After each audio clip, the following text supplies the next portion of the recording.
this is a very exciting area. Impact investment is this notion of investing with intent, an intent that can be measured back to the investors in terms of the impact, in terms of jobs, environment, or any other type of social, environmental risk mitigation that takes place in order to secure returns at a profitable level and returns. So what do we, this notion of intent is quite important. My advanced thing is not working.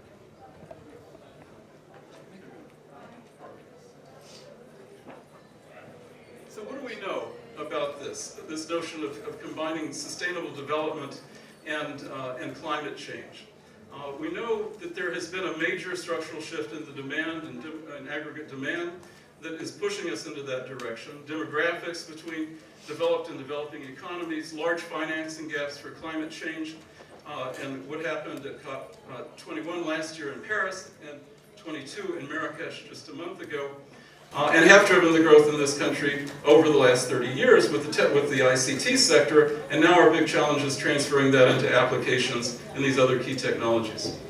The other issue that comes up is the question about stranded assets. There's over $2 trillion in capital expenditures that are going to need to be spent on projects in order to get to these goals. The problem being, though, in a lot of the fossil fuel areas, in order to meet these goals, many of the things that are on the balance sheets of corporations, of energy corporations, will not be able to be extracted. And so there's this yield gap in terms of, for institutional investors as a source of capital. You can see going into negative interest rate environment, we'll talk about that. Low interest rates have influenced the liabilities of pension funds and annuity providers, since the liabilities are depending on the discount rate that's used to calculate the present value for future promises. So low interest rates also influence the future value of savings because fixed securities are often a big part of the investment portfolio. So dealing with this problem is the main one. And the other question is just what we have in terms of unfunded contingent pension liabilities and the impact that has on corporations and on their market capitalization and in analyzing what the risk is. So how do we come up with structured finance and outcome-based models that can have an impact on this? We're going to be talking about that. Here's an example we've been trying to work with a little bit here in terms of a green bond fund, a government decision that was made last September to start to create that.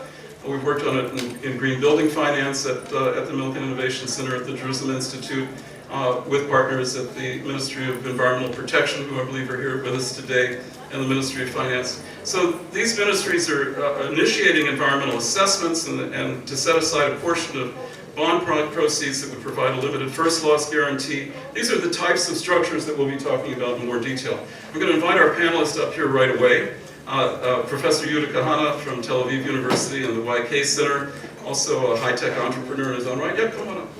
Then followed immediately in our lineup by Anikat Shah, who is program leader for financing the Sustainable Development Initiative at the UN Sustainable Development Solutions Network, also works at Investec Asset Management, so that's a day job, and getting a PhD at Oxford University. Angela Homsey, who is an impact investor herself, worked at the Generation Fund. We'll hear more about her background, and it's in her bio with Al Gore and Bloom, and Stream Fund that's been doing very well, and then most recently working on some actual projects in Africa that we want to talk about. Dr. Roger Stein, a great colleague, joins us from the MIT Financial Engineering Laboratory and NYU Stern School. He's been part of our financial innovations laboratories over the years, and we'll hear a little bit about that. And also Ron Borot, who is joining us from DLA Piper, who's been working with the group at MIT and the Cancer X process. We're going to hear more about. And then last but not least, the most important person that can make this happen on our panel, the Ministry of Finance representative from the Division of Savings and Investments and the Capital Markets, Anat Fire, who has been gracious enough to join us and will ask questions at the end And she's, I just have to say this, she's also been a wonderful supervisor for some of our fellows, some of our Milken fellows that go into the civil service program, approved program that we run at the Institute. So let's go ahead. I'll just start it off with you, Yehuda. What action do you think we need to take? And how soon do we need to take it? I'm calling for action because on behalf of really the millennials, because of some threats that we are facing right now. So I'll start with okay. The world has developed tremendously fast in the last 4 decades, and while we have tremendous economic growth, at the same time we have a growth of substantial threats on the environmental and societal side. Everybody that sits here knows about that there are environmental threats, so I'd just like to emphasize 3 points to show what happens in these days. In these days we get the following things. First of all, in August there was a report by Professor Hansen that shows that the sea streams in the sea, in the oceans, are changing rapidly and are causing now big changes, much faster changes than were expected. Then, in the end of October, there was another report on the world situation, which gives a very alarming picture. And the last one, I'd like to show this slide that was published just at the end of November, on November 29th, Kaftet November, that shows this picture. It shows the area of the seas that are covered by ice, and but every year for the last 40 years. The line, the red line at the bottom, I hope you can see it from the distance, is showing what's happening in 1916, today, month by month. Okay? It's amazing thing, alarming. 1/3 less area covered with ice in both poles, which means that if we shall continue this way, within just a few years there will be no ice in the North Pole anymore.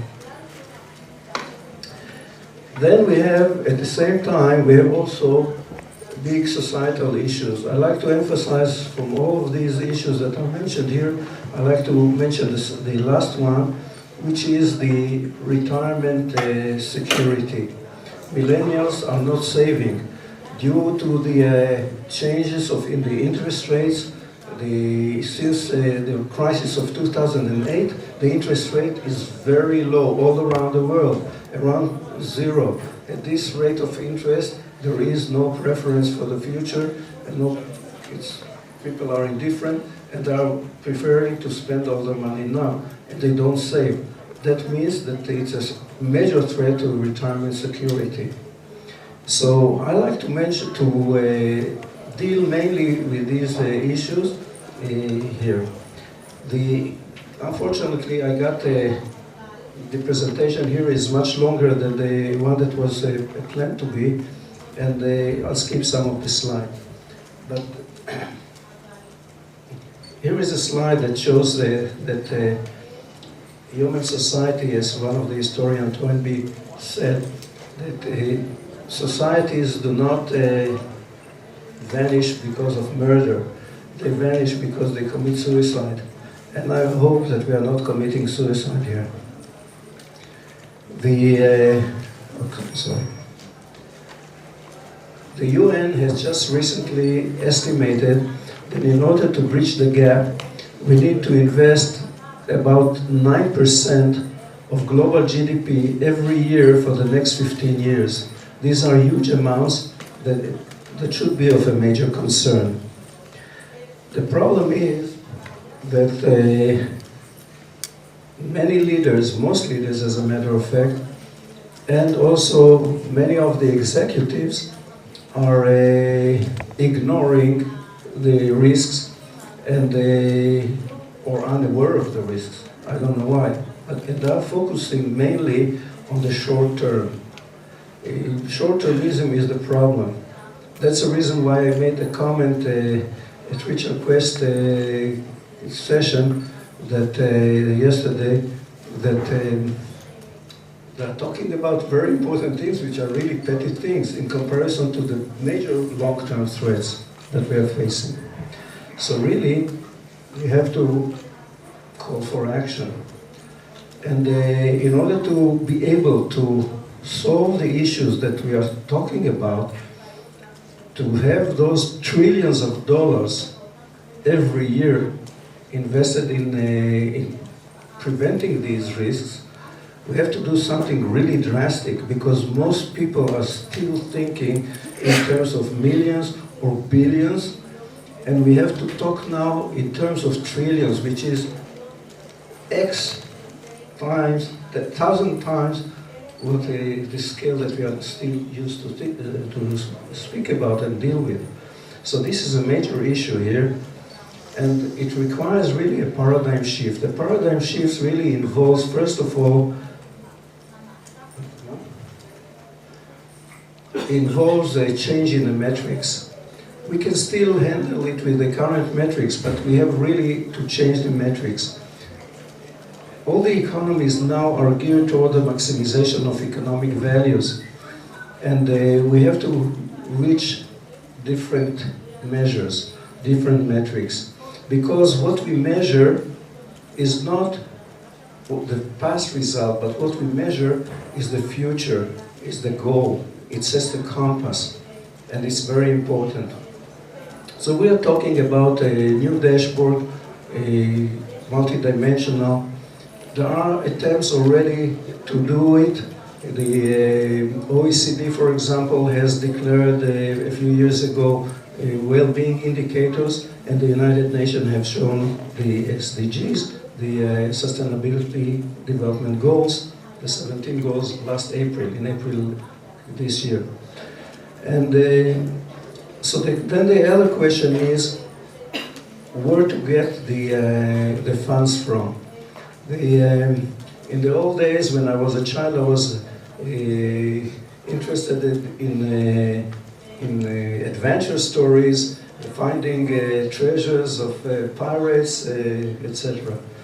And right now, I think that we found the source of that can be done, the source that can be used. The source is really, the only sources for long-term investments in the world are retirement funds. It could be public funds, it could be the social security system on one hand, and it could be also the private savings for retirement, because this is the only source of long-term investments.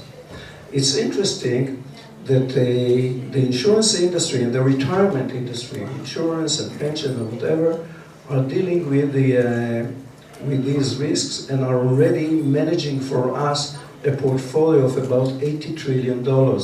So we are talking in the right numbers now, okay? So the question is how to channel some of these money to that direction. I'm skipping some slides, and really the major issue is how to move some of these monies into the impact investments in the other in the other aquarium. There are differences in the ways in which the public sector and the private sector looks at investments.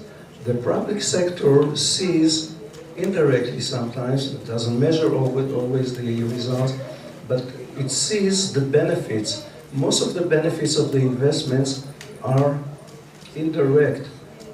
Investment, impact investment in environmental projects are bringing indirect results. Change, improvement in health, prevention of pollution, etc., etc. But this is not monetized. It's not, these are, from the private point of view, the private investor's point of view, these are just externalities, and they're not counted in your benefits. So the main result is we have to find ways to internalize these externalities if we want the private money to flow. This can be done directly, it could be done indirectly, and there are ways. I have some ideas about it, but the forum here, they are experts, the best experts in the world really, and they can find the ways to do. We are working on it in the last 2 days, and tomorrow also we're going to work trying to find some solutions. Some of the solutions are old solutions that have been tried already in the world of different purposes, for example, the Marshall Plan or whatever.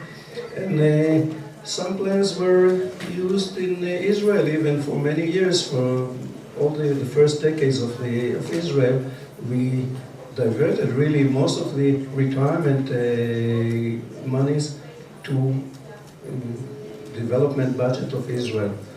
And so there are all kinds of solutions. By the way, the public itself, the crowd, is also pushing to that direction right now. And this is done through the call of many people in the world already that say, well, we are pensioners or we are saving for pension plans. Please invest the money where we like it to be invested and put it in only in green investments and whatever, in impact investment. So there are all kinds of solutions already. The basic idea really is the call for action that I'm having here is to try to hit 2 targets with the same arrow. First of all, to solve the retirement security issue by making sure that people are saving, and for that they have to get the right yield on their investments through the retirement funds and insurance companies, and through the social security, and at the same time to find the trillions of dollars that are needed for impact investments. So we solved 2 issues. The only comment that I like to make here, Ed Cole once said that you don't drown by falling into the water. You drown if you stay too much below the water. So let's not stay too much below the water because we are already there and it's a big threat. Thank you very much. Thank you. Both a call to action and also framing the question around the climate change goals and how we carve a channel of capital to provide returns into that area. Let's shift over to a discussion of the sustainable development goals, which is the other side of this coin. And we have with us Anika Shah, who has been thinking about this and working on it professionally for quite a while. How do we do this? What do we need to mobilize in terms of financial institutions, be they development financial institutions or conventional ones, to work on this? Great, thanks very much. Can you hear me? Great. So I think we're just waiting for the slides to be put up, but I'll start my remarks with what I think is the central paradox of this whole sustainable development challenge. And I think that paradox is best articulated by E.O. Wilson, who said, the real problem of humanity is the following. We have Paleolithic emotions, medieval institutions, and godlike technology. And I think if an alien came from Mars and saw, on the one hand, the extraordinary technology that humanity has, we learned about a lot of this yesterday and during some of the panels, the abundance of capital, both public and private, if we wanted to, and Yehuda just mentioned some numbers, and I can mention some others about just the scale of potential resources that exist in this world, on the one hand. And on the other hand, you have 1.2 billion people living under $1 a day still. You have what we've now known, not just for the last few years, but I would say for the last few decades, and some would argue hundreds of years, of an enormous environmental and ecological problem that we actually know how to solve and we know how to finance, but we're unable to do so, or we have been so far unable to solve the problem.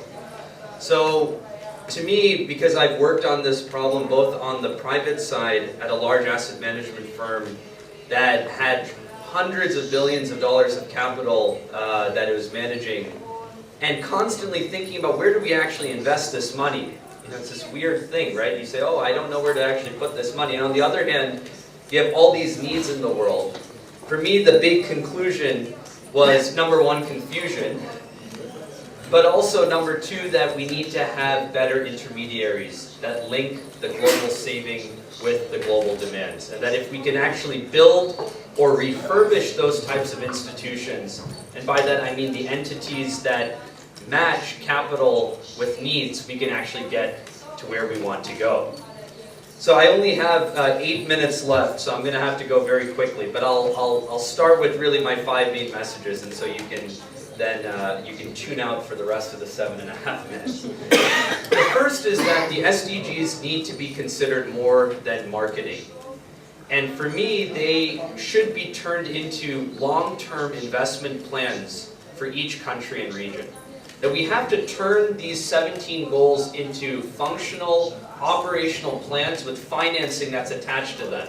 And if we don't do that, my view is, and what history shows, is that the SDGs will die as a useful framework for international development. Number two is what we all know, but it's worth restating, that there is no shortage of global capital to finance the SDGs, public or private. That is not a binding constraint at all. If anyone thinks that it is, I would love to debate that with them, because we simply have more than enough capital that we need. So that the problem is not on the capital side. Number three is what I mentioned before, that we need properly scaled and well-functioning investment institutions. By that, I mean, and this presentation will focus on development finance institutions, but it's true for impact investment firms, it's true for pension funds, it's true for insurance companies, and so on. We need to focus on how these institutions operate, their governance, their purpose, and so on. And if we do that, I think we can make significant progress. Fourth, as I mentioned, is that development banks are a proven institution that can leverage public capital with private saving. And five, I end with some ideas of how to do so. So we've been hearing a lot about investment gaps in the two presentations before that. And what my organization did was we actually went and costed the SDGs at a global level and also for low-income and lower-middle-income countries. And what I can tell you is the answer, the amount of capital that we're seeking is not out of the realm of possibility. It's between $1 to $2 trillion additional, so incremental investment per year globally, which you might say is a lot of money, but I'll respond by saying we have $110 trillion per annum global economy. We have $300 trillion in global financial assets. We have $22 trillion per annum in additional saving that comes onto the market every year, and so on. So again, the binding constraint to me is not capital. And if any of you are interested in going through these numbers in more detail, hopefully we can send this deck to folks. So as I mentioned earlier, I think that the SDGs need to be turned into investment plans for each country and for each region. And by that I mean the following. We have to take each one of these goals, we should cost them, we should see what the investment gap is, and then we should see how to fill them up. And if we don't do that type of analysis, by the way, that analysis was done for the Millennium Development Goals and was very helpful in many countries in Africa, for example. If we don't do that with the SDGs, my view is that this will go down just like Agenda 21 in the 90s at the UN. It'll be just another nice message, but won't actually have an impact in mobilizing capital. And if you do this type of planning, you actually see it's a really aha moment for planning commissions, development finance institutions, for folks sitting on the public side. Because you can tell them, look, you've signed on to these goals, this is how much they cost, this is how much the different sectors can actually mobilize by themselves, this is the gap, and this is what we need to fill. And it's a very useful way of actually mobilizing public and private capital. The second point I want to make is around the lack of shortage of capital in this world. And there are many ways of making this point, but we live in this very strange time when we have around $11 trillion in negative real yielding sovereign bonds. Which is, if you take a moment to think about how strange that is, you're actually you're lending money knowing you're going to have less money in return. And I simply don't believe, and you're going to hear later on, of wonderful work that Angela is doing and others on real investment opportunities that exist, that provide real return to investors, but it just requires a little bit of creativity and smart thinking. You're going to hear that from actually all the panelists. So we can turn this 11 trillion negative yielding bonds into productive investments. It just requires a little bit of work to do so. Where my mind and my work has taken me, and it's also partly because where I'm currently sitting professionally, is to the role of institutions, and particularly to the public financial institutions that have played a tremendous role throughout economic history, but in my view are underappreciated and underrepresented in the discourse today. I think it'll be very tough to make a big push for public institutions given the fact that there's so little trust in government in many places in the world. And I'm an American, and witnessing the last 18 months in the US, regardless of the election outcome, the real fatality was a continuing decline in the institutions that guide our country. We'll skip that for the time being. So I'm ending my presentation with a call for a revitalization and an upgrading of development banks at all levels. Because in my opinion, the development banking community, they are the one type of institution that we know can leverage public capital with private saving. And this table just shows the amount of shareholder capital that has been put into the large multilateral development banks over the last 70 years or so. And the number on the right is basically many folds the number on the left. And what development banks do, as you know, is that they take the very high credit rating that they have and use the shareholder capital to then issue very cheap debt on public markets and use that to finance development. And what we know right now is that the S&P, for example, did a very good study recently that MDBs can lend an additional $1 trillion if they wanted to and still keep their credit rating. So the analysis has been done, the work has been done, but this needs the political will to move forward. The last point, and then I'll finish, is that I really think a lot more focus should be put on national development finance institutions and the architecture of national development finance to push forward the SDGs. Remember, ultimately, the SDGs are signed on by governments. They're not signed on by businesses, although many of them have agreed in concept and in spirit. They're not signed on by regulators, although many regulators, again, agree with the spirit of them. This is a government agenda, which will only be reached with the private sector. Don't get me wrong there. But what I'm saying is that we need an upgrading of the development finance institutions and architecture that can allow private capital to flow, that can do the risk mitigation, that can do the credit enhancement, that can structure projects and so on. And this is a large topic, and it touches on many of the points that we're going to hear afterwards. But my big push again is for us to look at these institutions with the perspective of how we can upgrade them to achieve the Sustainable Development Goals. Thank you very much. Great. Very helpful anecdote in terms of framing this opportunity and how important it really is. And it's an auspicious time here in Israel. The Prime Minister was with his team down in Africa. We have an Africa panel later this afternoon that I hope you'll all come back for as well, where we'll continue this discussion on a particular geography, very important geography. And if you go back to those structural demands for capital and the changes that are going on, if we want to have customers over the next 15 years, we're going to be getting them from developing economies. If we want to see growth in our own economy, as a developed country now, we have to tie our fate there. Let me turn this over to my colleague, Roger Stein, who has been working in this area quite a bit. We're going to shift the questions over. We've got to answer partially on the institutional side the how question. But Roger is one of the country's world's great financial engineers in terms of looking at structures and And, oops, let's see, oh, I'm going to Angela. Excuse me, my mistake. You were just next in line. Let me turn it over to Angela as an investor, and then we'll go back, then we'll drill down into the structuring questions. Pardon me for that. So Angela has mentioned in her introduction, has been working on the ground in Africa and other countries as well, focusing on impact investing. How do you understand this question, and how do you do it? Sure. Hi, everyone.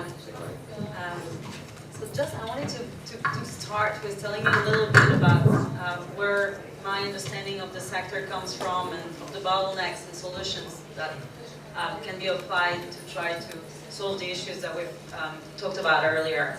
I'm Egyptian, Lebanese, Israeli. It starts with a pretty explosive mix, and clearly the SDGs have been at the core of my life since I was pretty much born, with all the different problems that are part of that background, and as well a lot of cynicism about how to deal with it. So for me, I've always tried to understand through different paths, how can you bring the hard-hearted capital owners and investors to come to finance these different issues that are so critical for all of us. I've done it through mainstream investment banking, which is Goldman Sachs, which I would call these bad impact investments. So it's not positive impact, but it's more negative impact. Through pure impact, social impact investing, as well as what I call sustainable investing, which is basically using institutional money to fund businesses globally that are doing something that has a positive outcome on some of the global challenges that we've mentioned. And that was with gore and blood, as Glenn said.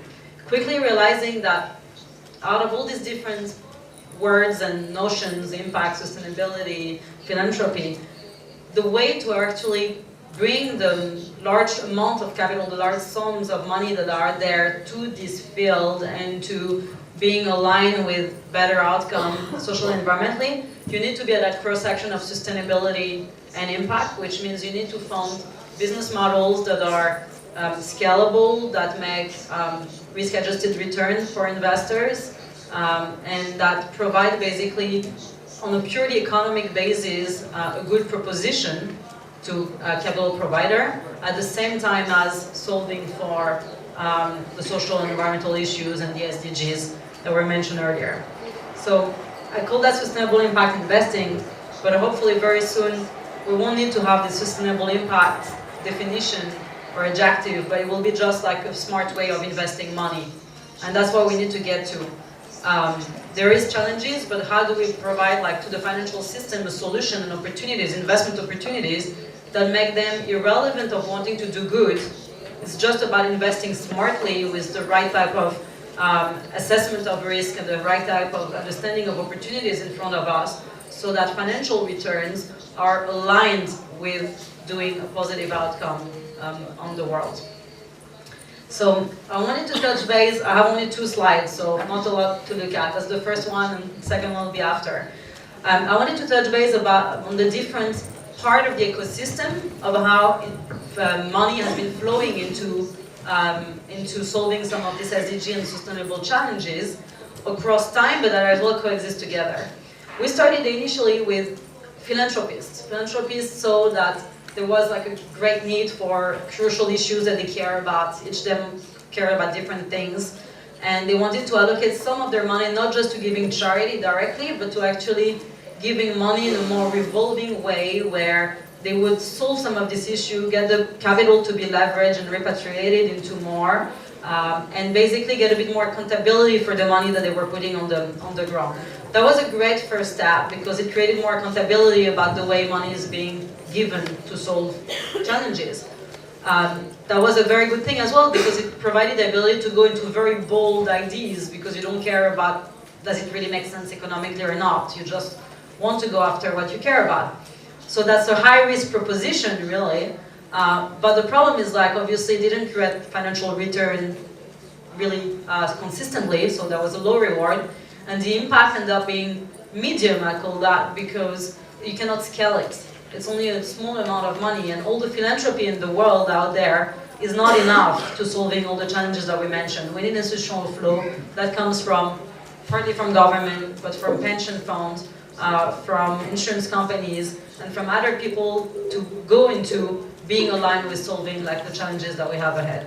So then what we saw is the emergence of a new industry, the impact investment industry, which basically was providing some private equity fund structures that were geared towards solving some challenges ahead. And that was enabled by the fact that people realized that you need more professionalism in doing that you need to pull capital together in order to have the right type of resources, research, and number of people working on the issue. And as well by the fact that there was like the emergence of standardization, measurement, metrics to understand exactly how do economic return work alongside impact metrics. And that's something that has happened over the past few years that is today, I would say, the norm. That was a great thing because it raised a lot of awareness about how capital can finance sustainable challenges, being climate change or demographics, water issues, medical problems across the world in both developed market and emerging markets. Suddenly all our youth started talking like the next generation about how they're going to do like, you know, impact MBAs or studies, how they all want to do good, that they don't want to think about doing something during the day that is depleting the world and at night give a bit of together. And that's created a big buzz and as well a lot of public awareness. So you and I as consumer started looking at this concept of bringing together our money with our impact, and that was great. But that stayed like very suboptimal. That was a medium risk, medium reward, medium impact proposition because nothing was maximized so that basically, the hard-hearted investors could not really find the opportunity to deploy their capital there. And that's when we believed that there was a need, and that's what's happening today, to move from thinking about impact as a different asset class or methodology to something that is actually something that can be applied across asset classes. Something that can be applied for different type of risk and different type of returns, for equity, for bond, for real estate, for different areas. And as Anik had said, there is no lack of capital out there. This is not the problem. The problem is like well professionally run and well-structured investment opportunities for this capital to flow in to provide above-market returns, risk-adjusted returns, together with like solving some of these SDGs. And that's how I'm going to give you a concrete example quickly about what I mean here. But this is where the huge impact is, because this is where then pension funds and investment funds, together with capital owners generally, cannot shy away anymore from putting their capital to work into that field, like they used to do, saying, our fiduciary duty prevents us from doing good. No, your fiduciary duty, as a good investor, as a good capital owner, is to look into these issues because they are absolutely material to the performance of your investments.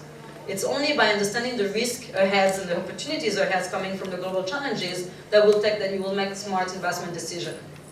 So it's really like thinking just what's the right thing to do for my portfolio is really correlated with doing good.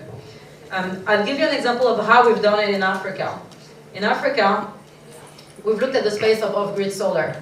So I've been looking at a long time at this field of off-grid solar, which is basically solar energy to the rural households and places that are off the grid.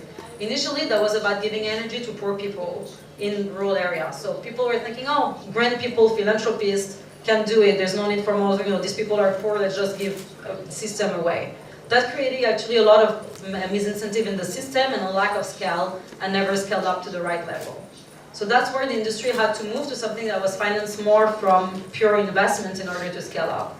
Impact investor came in, that was great, that created a bit more capital to flow in, but that stayed still like very niche, very subscale, low volume, quite high margin, not very lean business model, and talents that wanted to do good, like people coming into the field wanted to do good, but were not the more hardcore professional that you want to put their brain to work for solving these issues.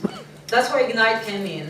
Ignite was a way to look at the sector, to move it to being something that is really large-scale, replicable, that where mainstream institutional capital can flow in because the right structure and risk allocation is put in place, because there's a project finance approach to it, where risk is being allocated according to the type of risk that each investor wants to take. And that enabled us as well, thanks to the scale and thanks to the return opportunity, to attract amazing talent to the journey. Like hundreds of people in several countries in Africa. We started in Rwanda and expanding abroad. And that's what basically enabled for us to get to the next level of providing energy in a clean way to people in the poorest part of Africa in a way that is fully sustainable and financeable through institutional investors. Ignite is one example on how to do it. This is a renewable energy to rural places model. What we believe is this is doable in every sector. In clean tech, in agri-tech, in water tech, in med tech, using innovation, leapfrog economic model, and smart structuring in order to get institutional finance to go and finance profitably opportunities that do good and well at the same time. And that's what we've been doing with the Angaza Innovation Fund, which is replicating that model across sector, and investing in smart business opportunities that do good at the same time. Thank you. Great, thank you. We've seen in the Ignite case study, which framed the problem here very well, and some of the solutions in the Ignite case study, how it can happen.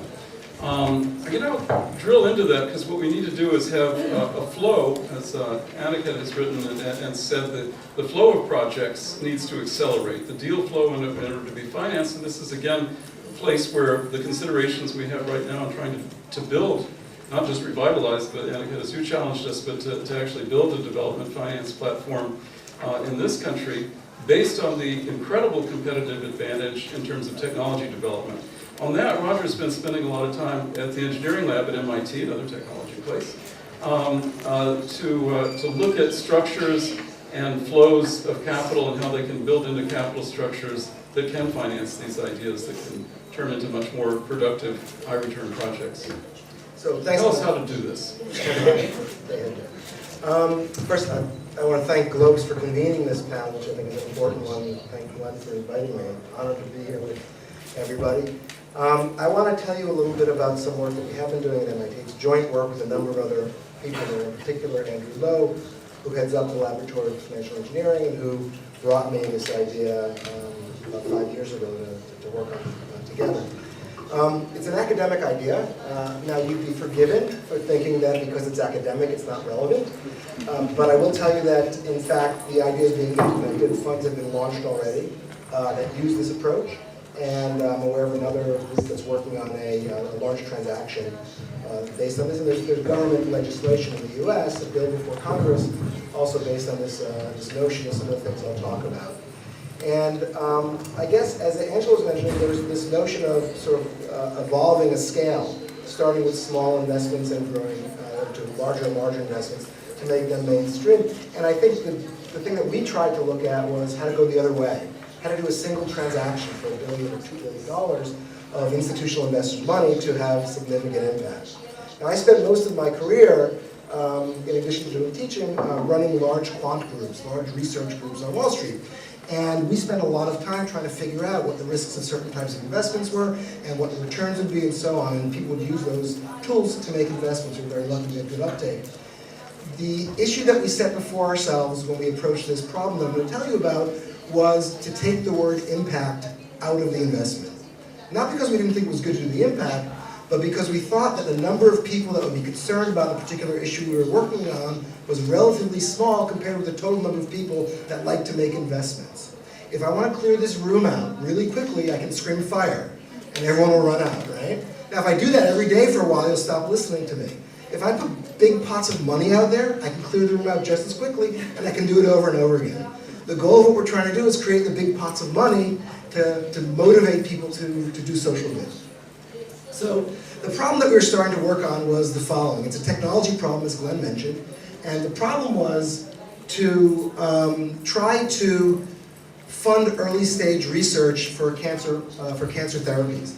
And it turns out there's a problem in this domain, and that problem is related to the fact that these investments are very risky. They take a very long time to develop. Individually, they're poor propositions, but when they do pay off, they're extremely profitable.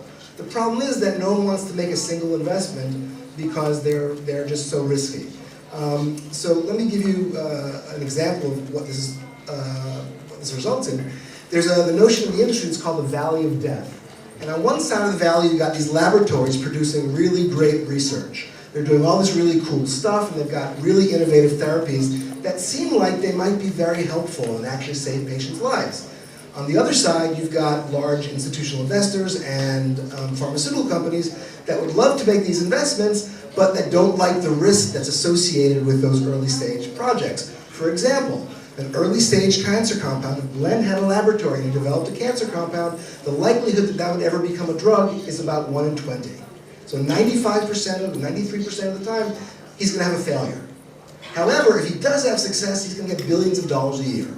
So what happens is as these drugs progress through the life cycle of approval and research, they become less and less risky and more likely to succeed. There's a point at which they become very attractive because the likelihood of success is very high relative to what it would have been, and the returns are high.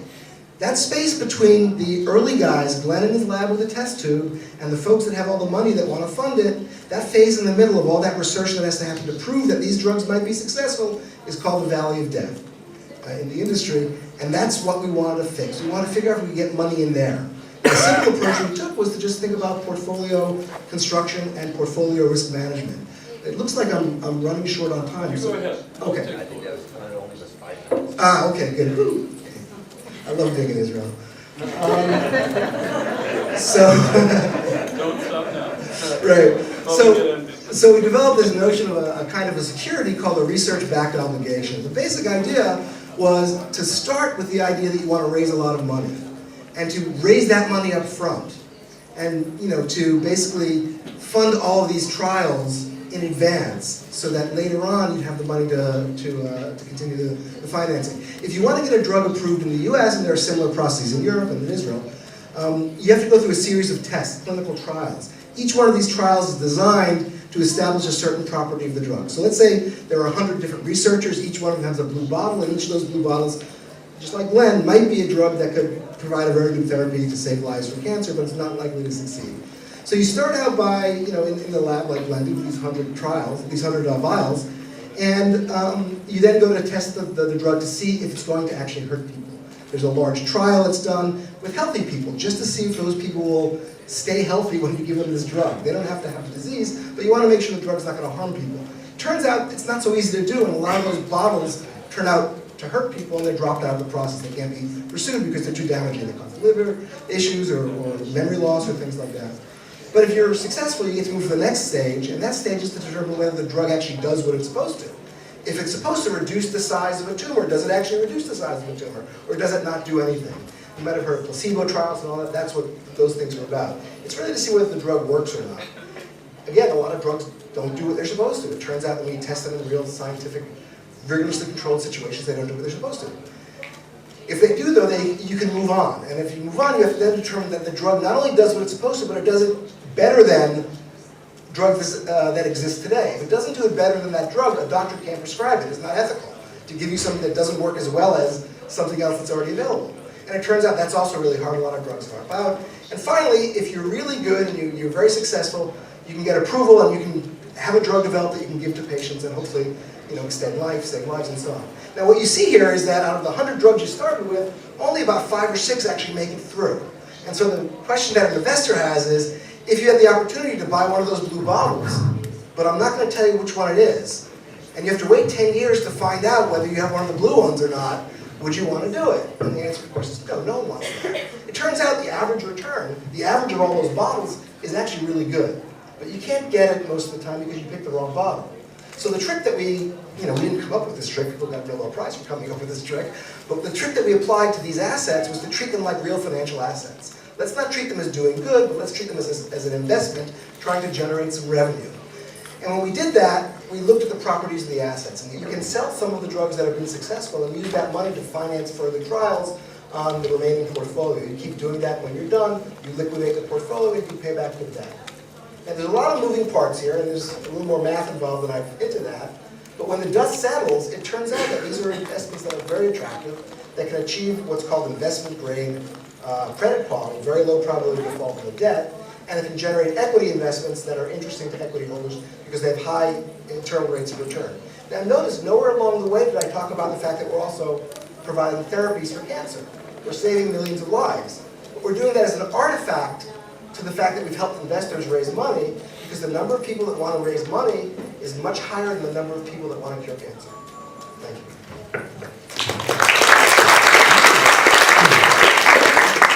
You can see very quickly the analogy here. We talk about health as one of those key sustainable development goals.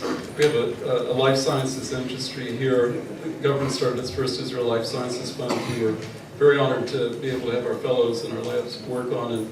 And this process and translating this into climate change is something we're going to hear about from Ron Borod, who is, again, someone at the level of the legal and financial engineering in how this could be implemented. So taking that thread, trying to apply it, and see how we can scale it up is going to be very important for us to have knowledge-based capital exports from this country over the next 15 years. Thank you very much, Ben. I really appreciate the opportunity to be here. So we've gone from the sublime to the mundane, and it would be appropriate for the lawyer to handle the mundane. But what I really want to do is to talk about, on the ground in the world, particularly in the U.S. solar market, how we can use bonds to create the financing that we need. We've talked a little bit about the scale of the need. What this slide is doing, and I'll be really quick on this one, in order to finance the climate change initiatives, the various estimates have been made, but one estimate that I refer to fairly frequently is one that came out of a Citigroup study, which said that it will be around, the incremental investment will be around $22 trillion, and that will divide between the developing world and the developed countries. Interestingly, according to their study, the incremental expenditures in the developed world are going to be primarily focused on energy efficiency, whereas in the developing world will be on renewable energy. But you know, it's a lot of money, but we also know, as has been stated by Anakin and others, that there is the money there. The institutional investors are there with the money. And one of my theses is that in order to access the capital that's going to be needed, there's one major key, which is that a lot of these institutional investors are going to require investment grade ratings. And the investment grade ratings, and Roger alluded to it as well, refer to the rating categories from the highest rating categories of AAA down to triple B or Baa3 in the case of Moody's. And what that rating means is that there's a likelihood that the debt will be paid, the principal and interest of the debt will be paid on a timely basis. And so for me, as a lawyer who structures asset-backed securities transactions, the key question in order to access this capital is how do you get through the keepers of the gate? The irony of all this is that the 2008 financial collapse was laid at the feet, at least in major part, of the securitization industry. And the securitization industry relied heavily on the rating agencies, who were severely criticized for applying very lax standards in the rating of subprime mortgage CDOs and other types of asset-backed securities. And so coming out of the 2008 collapse, everyone said, it's over, the game's over. I mean, the rating agencies are totally discredited. We have to find alternative metrics, other ways to measure these types of investments so we know whether they're safe or not. But guess what? A few years later, the rating agencies are back, and most of the investment community looks upon them as the real keeper of the game. So we have to get through them. I don't actually hold a brief against them. I actually think they do a really good job. I think they were pretty much overwhelmed by the flood of transactions before 2008. And so the question is, how do we get to an investment grade level using solar assets? And the reason that's so important is that there are basically two ways to get to investment grade. Either you have a highly rated issuer, you know, like a corporation that itself has at least a triple B rating, and there are not that many corporations in the world that are like that. Or you're going to have to get there through structure. In other words, you're going to have to take assets that themselves will not be rated to that category and figure out ways to structure those assets into a vehicle that will get the investment grade rating. And once you get there, and what I'm really talking about are asset-backed securities, you're getting into this market. And it's a deep market, and I won't go over all the statistics there, but there's a lot of capacity. At the height of the market, $3 trillion was the annual issuance of ABS in the world. So it's pretty deep. So, so that raises the question, how do you get there? And you get there through a variety of things. I call this the securitization paradigm. You have to ring fence. You've probably heard this before if you've been exposed to the ABS market. You have to ring fence the assets to isolate them from insolvency risk. You have to find predictable cash flows, reliable cash flows. You need credit support, either in the form of those strong obligors on the other side that are paying the money into the vehicle, or you have to have a sufficiently large pool of obligors to support a statistical analysis that will get you to an investment grade rating. Or you use structure, senior subordinated structure, and third-party guarantees. The stress scenarios are then run by the rating agencies to figure out whether you can sustain various different adverse events and still pay on time. This is just a brief simplified structural diagram. I'm not going to dwell on it too much, but the top box is the originator of the asset, transfers it into the SPV. The SPV is what isolates it from insolvency risk. The SPV that issues, at least in this example, two classes of securities, senior and subordinated. You have an indenture trustee that collects all the money for the benefit of the investors, and then the investors buy the bonds. And the rating agencies, if you've done your job, will rate the highest of the securities investment grade.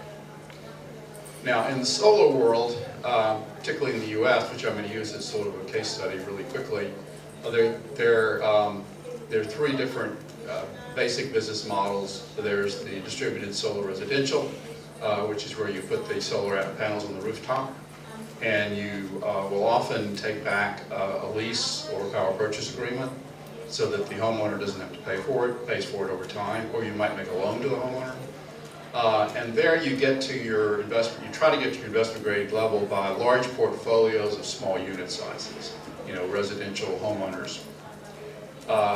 Another sector of that market is commercial and industrial, where you're leasing or entering power purchase agreements with commercial or industrial operations.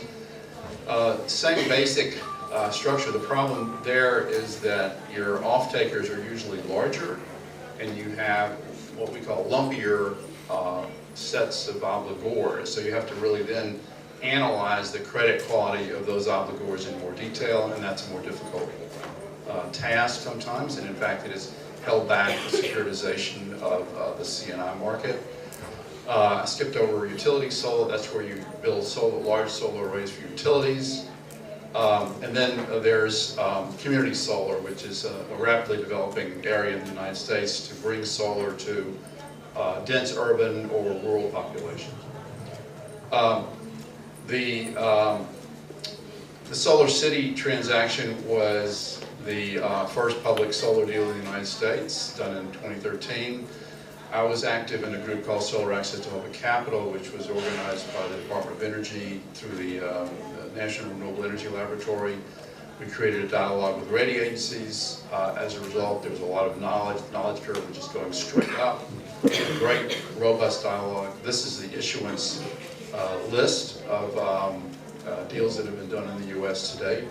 All of these were investment grade. It looks like a fairly robust list. The problem is that it's really not a lot of issuance, considering the size of the market. It's still under $1 billion.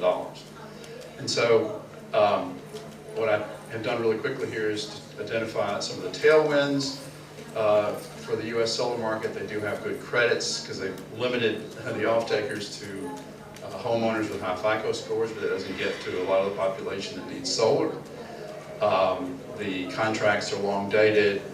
There's good subsidies in the form of the investment tax credit or the production tax credit for wind. And so these have been an impetus to the growth of the market. On the other hand, there are plenty of headwinds. When you mix tax equity in with institutional investors on the debt side, all kinds of frictions that have had to be resolved, and those are not still, in my view, totally resolved. You have government policy risk, changes. As we know, there's been a change of administration. We don't know what that effect is going to have on policy. And so what I've done in this last set of slides is just talk about some of the challenges and some of the solutions, and I'll be really quick.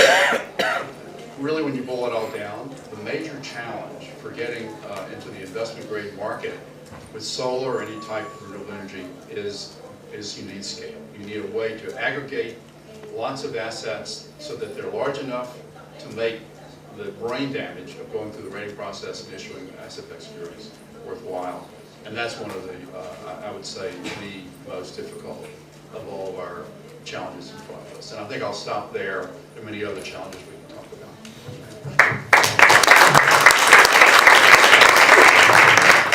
I'm going to switch to simultaneous translation for English speakers here. אז אנחנו נעבור לעברית כרגע, משום שרצינו לפתוח את כל התוכן ששמענו עכשיו, כמענה גם למה, האיך ומתי, זה עכשיו, אז אנחנו מאוד רוצים פשוט לראות, אז מי יכול להוביל את המהלך הזה, ורציתי לפנות לענת פה, פשוט לשאול או לשאול אותך את התגובות שלך או שאלות כרגולטור שם באוצר, באגף שוק ההון, שעוד מעט תהיה רשות. כבר, כן, סליחה. אז מה דעתך על כל המהלך הזה והמגמות שאנחנו רואים כאן?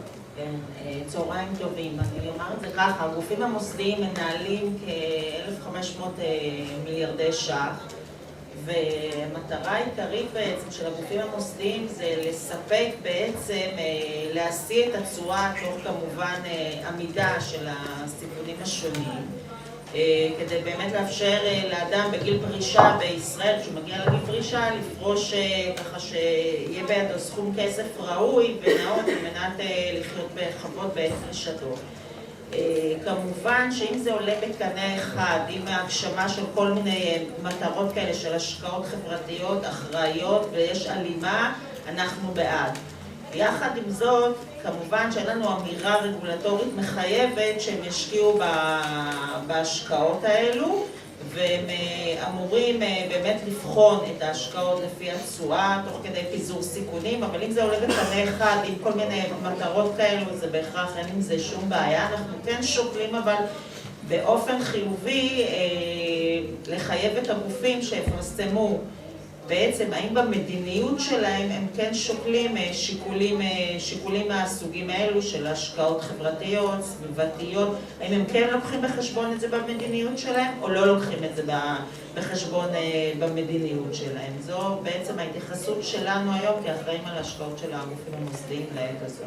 אני הייתי רוצה לשמוע אם יש פה נציגים של הגופים המוסדיים, האם הם באמת לוקחים היום בחשבון כאלו שיקולים? האם זה בא לידי ביטוי במדיניות השקעה שלהם? אז אולי נפתח את זה עוד יותר לעוד כמה שאלות, אולי יש לנו כמה משקיעים מוסדיים כאן שיכול להתייחס לנושא. אני לא משקיעים מוסדיים. יש לנו מיקרופון שנוכל לתת לה. איך שאת רוצה. בואו נשאר בעברית קצת. שמי אביטל אפשק, אני מהמשרד להגנת הסביבה. יופי. ברוך הבא. שותף שבעצם יזם כמה יוזמות טובות בשנים האחרונות בתחום הזה. אני אגיד שוב, אני אביטל אשת, מהמשרד להגנת הסביבה, מאגף מדיניות. תודה רבה על הפאנל שהוא מאוד מעניין ומאוד חשוב.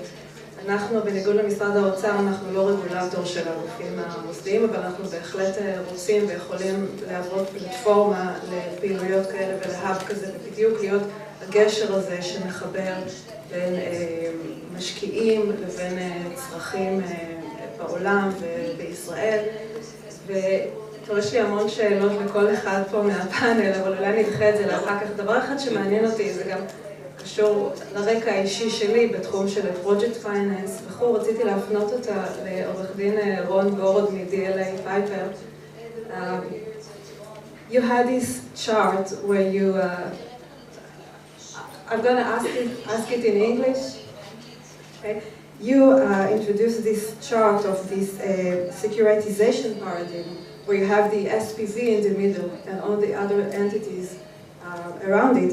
And I wanted to ask you, maybe it was there and I didn't notice because it was so fast, where do you see the government in this chart? Thank you, it's a great question. We've talked about and thought about this quite a bit, and there are various roles for the government, very strategic roles. I mentioned that there were various ways to get to investment grade. One was to have rated obligors. So we're not asking for the government to take that role because that's going to be the off-takers. But another very important feature of these securities is a senior subordinated structure where you issue two classes, at least two classes of debt. And the first, the most subordinated class will take the first loss. So one role for government, it would be to actually invest in the subordinated securities, which will have the effect of creating credit enhancement for the senior class of securities. An even more efficient use of the government balance sheet, if you will, so they won't even be investing on it at all, will be to provide some type of a guarantee of the payment obligations represented by those bonds. And if the risk embedded in those guarantees can be evaluated the same way that the rating agency evaluates the likelihood of default, then it should be possible for the governmental enterprise that's providing that guarantee to reserve a lower amount than the face amount of that guarantee, just based on the expected performance of the portfolio. But I can't obviously comment on how that analysis will ultimately play out. But I think the government guarantee is another great use of the government role. Ken. I just wanted to add something to your question, because what Ron described is actually the way we're doing it in Africa. So the government actually has a very important role, because we believe that access to energy and renewable energy is a social good. It's something that is really not a nice to have, it's really fundamental, and hence the government needs to play a role through private-public partnership. Let me just also add, for that country, clean energy was so key because they're spending precious foreign exchange reserves to import diesel and replacing that with cheaper and better energy. Absolutely. And even there, in the US, we're talking about high FICO scores. But in other countries, other places, sometimes the people that need fundamentally this energy are people that have very low FICO score. They're the poorer people, and they're not in the main urban center. So it's even more so something that requires a subordinated capital or guarantee in order to bring this cash flow into the stream of being bankable and being financeable through institutional capital. And the reason why I think government have a key role to play here, even more so than DFI, although DFI have a role too, but government specifically, is to make sure that the private sector intervention, which is tens of millions, if not more, of money that will flow into each project, is aligned with the government interest. So and the government interest is aligned with that, so that if tomorrow there is this regulatory risk that somebody changes its mind, a government changes its mind, like we've seen in Spain, on feed-in tariff or other places, that actually the government is almost shooting himself in the foot if it does that against what has been committed initially. You want everyone to be aligned in success, and that obviously will reassure institutional capital to come and scale into that sector. So this is a very important role. We have just a very little bit of time left. I'd like to really go back to our panelists to address Anat's concern, very appropriate as a regulator, of how to meet retirement security obligations and why this is a good answer to that question of providing returns to meet long-tail obligations in retirement or insurance funds more broadly. Yuda, this is a key one that you've spent a lot of your career working on. That's my area of expertise. retirement depends greatly on the interest rate, on the return on the investment. At zero investment return rate, you cannot, the person finances his own retirement really, and there is no trick here. If the interest rate is high enough, then you finance most of the pension by the interest. So the rate of return on the investments is critical. Therefore, if you like to have pension funds invest in the in impact investment, it's important that these investments will carry a high rate of return.